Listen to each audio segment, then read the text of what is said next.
একটা সময় ছিল শাক ছাড়া বাঙালির খাবারই শুরু হতো না।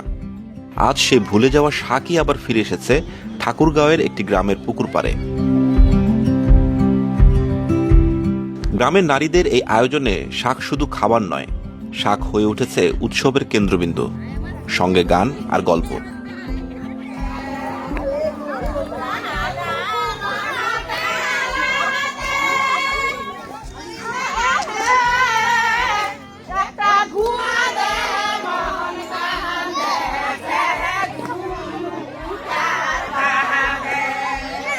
বাড়ির আশপাশ থেকে তুলে আনা বুনো শাক রান্না হচ্ছে, এবং মজার ব্যাপার হলো এটি কোনো প্রতিযোগিতা নয়, কোনো বাজারও নয়।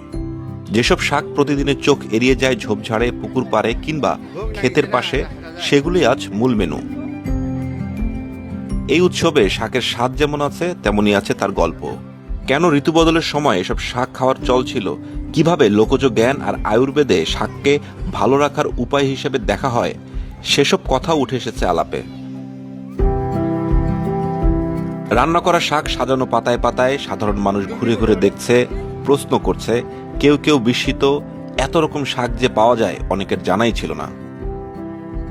পুকুর পাড়ের গাছগুলোতেও আলাদা করে চোখে পড়বে ডালে ডালে ঝুলছে আঁকা ছবি, সবই শাকের ছবি। কোন শাক কি কাজে আসে সেটাও লেখা আছে রঙিন কাগজে। আর এসব ছবি এঁকেছে গ্রামের শিশুরা। এক পর্যায়ে সবাই বসে পড়ে একসঙ্গে খেতে।